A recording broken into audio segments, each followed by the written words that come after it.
Acompanhe agora mais um tema doutrinário do Evangelho de Jesus.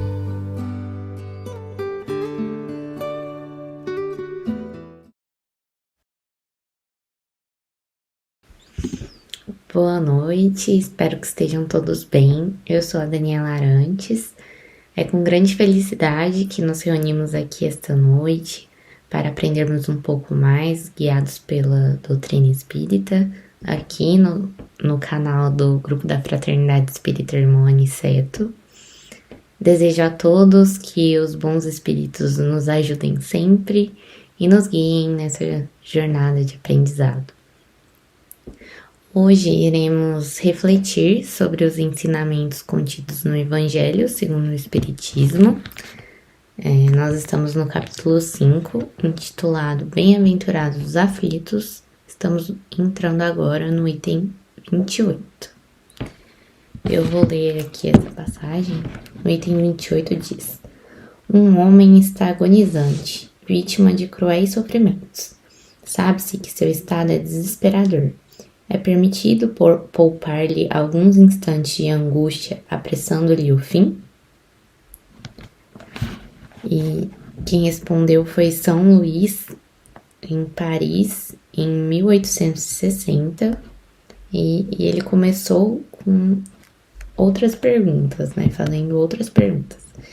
Quem, pois, vos daria o direito de prejulgar os desígnios de Deus?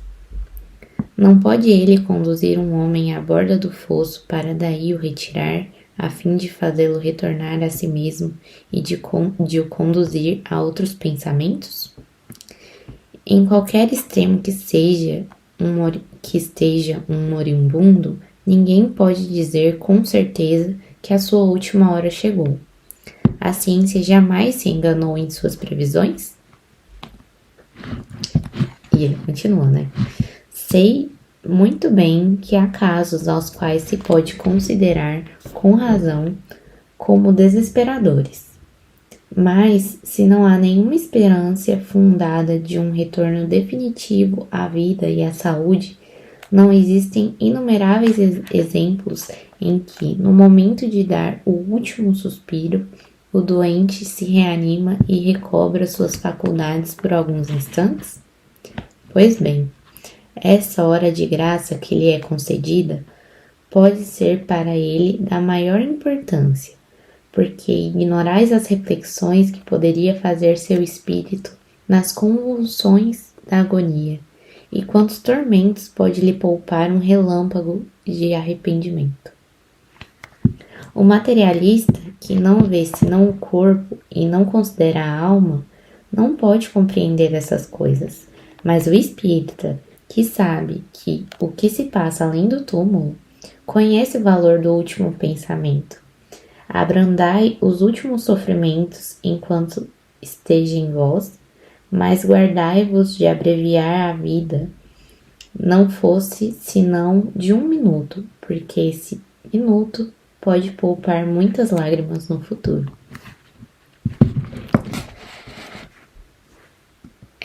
Esse tema é bastante complexo, Eu gostaria de começar, então, essa nossa reflexão trazendo aqui um pouco mais sobre um termo que está completamente relacionado com essa passagem, que é eutanásia.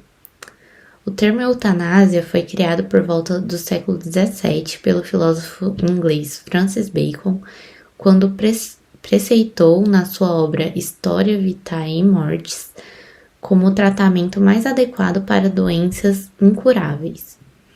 Em sua etimologia estão 2 palavras gregas, eu, que significa bem ou boa, e thanasia, equivalente à morte. Em sentido literal, a eutanásia significa boa morte. Morte seria então a morte calma, a morte piedosa, humanitária. No mesmo sentido, em outras palavras, para Morcelli, a eutanásia é aquela morte em que alguém dá a outrem que sofre de uma enfermidade incurável a seu próprio requerimento para abreviar a agonia muito grande e dolorosa. Hannah Arendt, em sua monografia Eutanásia, Ritos e Controvérsias Médico-Legais, definiu basicamente o sentido da eutanásia como sendo o de uma boa ou bela morte, em sentido mais amplo, a definiu como ajuda para morrer. A ideia é antecipar a morte de um paciente em caso irreversível ou terminal, frente a um pedido dele ou de seus familiares, para que a pessoa possa morrer dignamente e não permaneça sofrendo com a dor. Então, pelo próprio termo, né, eutanásia seria vinculado a um ato de bondade, de piedade.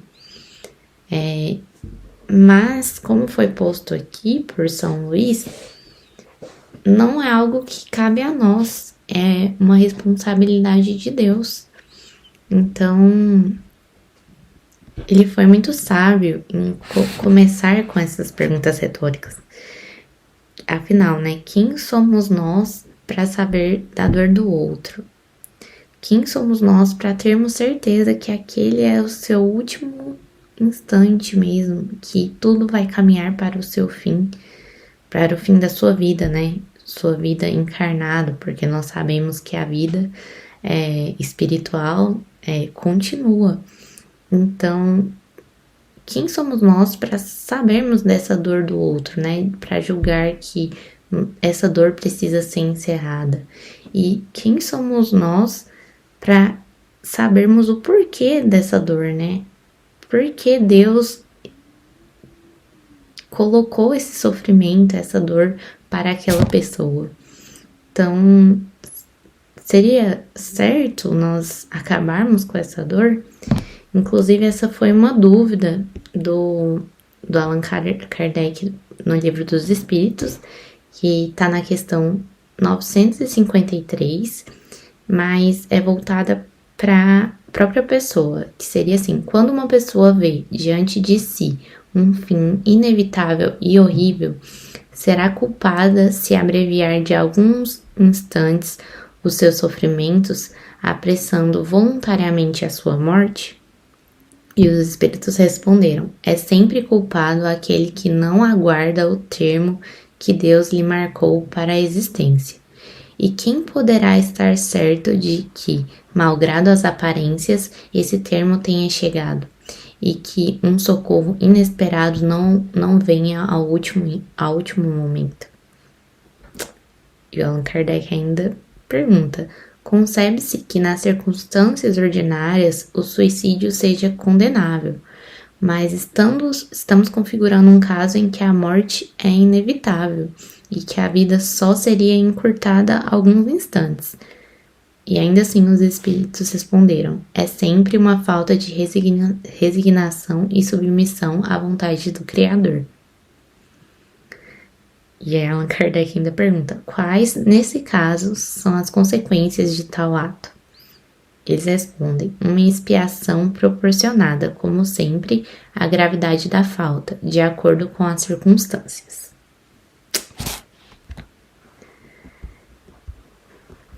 Bom, essa questão da eutanásia também é tratada bastante no âmbito legal. Eu não entendo muito de direito, principalmente direito penal, mas são diversos aspectos, né, que devem ser levados em consideração. Cada cultura, cada país define as suas leis. Existem países que permitem, consideram legítima a eutanásia, mas a legislação brasileira, pelo pouco que eu pesquisei, consagra o direito à vida como o mais fundamental dos direitos, e isso é conferido pelo Código Penal. Na nossa legislação, a eutanásia ela não é tratada explicitamente, então os juristas buscam incluir em outros tipos penais já existentes. Em geral, assim, pelo que eu dei uma pesquisada, se a doença ou o mal que acomete o paciente for curável, o ato de abreviar sua vida será considerado como um homicídio, conforme descrito no artigo 121 do Código Penal Brasileiro em vigor, cabendo a redução da pena em conformidade com o parágrafo 1º desse mesmo artigo, que diz: se o agente comete crime impedido por motivo de relevante valor social ou moral, ou sob o domínio de violenta emoção, logo em seguida a injusta provocação da vítima, o juiz pode reduzir a pena de 1/6 a 1/3. Já o artigo 122 do Código Penal, ele prevê o auxílio ao suicídio, uma vez que o paciente peça ajuda para cessar sua própria vida. Essa conduta pode ser classificada como atípica e não ser punida.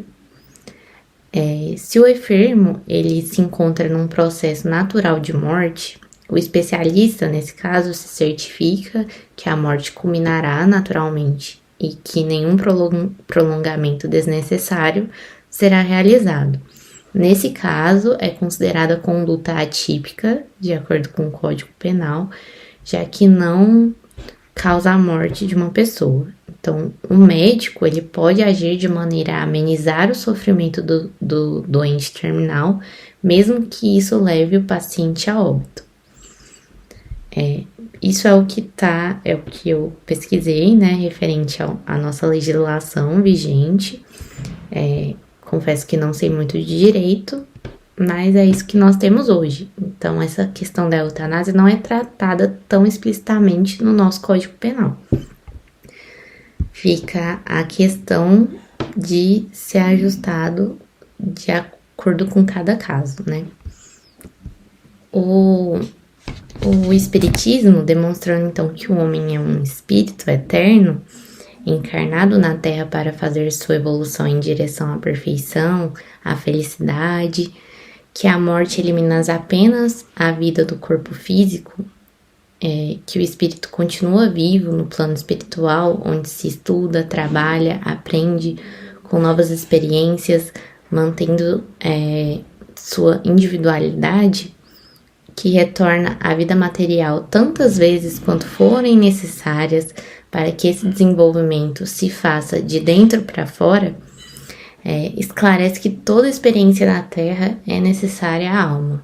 Então, a eutanásia, ao invés de abreviar o sofrimento do agonizante, aumenta-os, porque o corpo perispiritual, que acompanha sempre o espírito, é expulso ainda com fluido vital, causando perturbações ao mesmo, que retorna de forma abrupta. No livro A Gênese, capítulo 11, item 18, Allan Kardec coloca que quando o espírito tende a encarnar num corpo humano, em vias de formação, um laço fluídico que nada mais é do que uma explosão do seu perispírito o liga ao germe, que o atrai por uma força irresistível, desde o momento da concepção. À medida que o germe se desenvolve, o laço se encurta. Sob a influência do princípio vito-material do germe, o perispírito, que possui certas propriedades da matéria, se une, molécula a molécula, ao corpo em formação, donde o poder-se dizer que o espírito, por intermédio do seu perispírito, se enraiza, de certa maneira, nesse germe como uma planta na terra. Quando o germe chega ao seu pleno desenvolvimento, completa a união. Nasce então o ser para a vida exterior. Por um efeito contrário, a união do perispírito e da matéria carnal, que se efetuara sob a influência do princípio vital do germe, cessa, desde que esse princípio deixa de atuar em consequência da desorganização do corpo.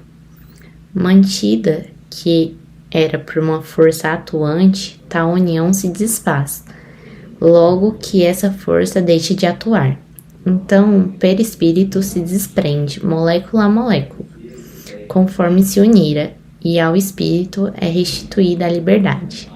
Assim, não é a partida do espírito que causa a morte do corpo, mas esta é que determina a partida do espírito. Enquanto o homem ignorar o ser espiritual, independente da matéria e do plano espiritual, com suas leis próprias, vai agir sempre com a mentalidade estreita de que a concepção da vida, do nascimento à morte lhe proporciona. Então, a gente tem essa ideia de que a vida, a morte seria quando o nosso espírito iria embora, né, voltaria ao plano espiritual, mas é o contrário, né? É quando o corpo morre que o nosso espírito vai para o plano espiritual. Então, se você fizer isso no momento anterior, mesmo que seja certa, né, essa ida para o plano espiritual, não foi a vontade divina, não foi o que Deus, não foi algo planejado por Deus, né? Então, não estaria certo. Mesmo quando o desenlace, né, parece inevitável, ainda assim, quantas e quantas vezes a pessoa que está ali próxima da morte não tem um momento de lucidez, podendo se preparar melhor, né, para esse desenlace do espírito, para essa partida. E muitas vezes esse momento final, que foi até o que o São Luís colocou aqui, é essencial, aquele último momento de arrependimento, aquele último suspiro pode ser importante para a evolução do espírito. Então nem sempre seria de fato algo, essa piedade em cessar a dor, nem sempre seria efetiva, visando, né, o plano espiritual. Então, deixemos as leis da natureza, né, o desenlace, e não a nós. Após haver sido dada à medicina a oportunidade de afastá-la, então a medicina tem a possibilidade de prorrogar, talvez, esse desenlace, mas devemos confiar a Deus essa responsabilidade de definir esse momento, e não a nós. Gostaria de finalizar aqui com uma passagem do livro Chico de Francisco, do Adelino da Silveira, em que ele conta que Chico visitou durante muitos anos um jovem que tinha um corpo totalmente deformado e que morava num barraco à beira de uma mata. A mãe desse jovem era também muito doente e Chico a ajudava a banhá-lo, alimentá-lo e a fazer a limpeza do pequeno cômodo em que morava. O quadro era tão estarrecedor que numa de suas visitas, em que um grupo de pessoas o acompanhava, um médico perguntou ao Chico: "Nem mesmo nesse caso a eutanásia seria perdoável?" "Não creio, doutor", respondeu-lhe o Chico. "Este nosso irmão, em sua última encarnação, tinha muito poder. Perseguiu, prejudicou e com torturas desumanas tirou a vida de muitas pessoas. Alguns o perdoaram, mas outros não, e o perseguiram durante toda a sua vida. Aguardaram o seu desencarne e assim que ele deixou o corpo, eles o agarraram e o torturaram de todas as maneiras durante muitos anos. Este corpo disforme e mutilado representa uma bênção para ele. Foi o único jeito que a providência divina encontrou para escondê-lo de seus inimigos. Quanto mais tempo aguentar, melhor será. Com o passar dos anos, muitos de seus inimigos o terão perdoado, outros terão reencarnado. Aplicar a eutanásia seria devolvê-lo às mãos de seus inimigos para que continuassem a torturá-lo. E como resgatará ele seus crimes?" inquiriu o médico. "O irmão costuma dizer que Deus usa o tempo e não a violência." Bom, é isso, que possamos então compreender, né, melhor esses ensinamentos que nos foram passados hoje e assim evoluirmos também. Muito obrigada.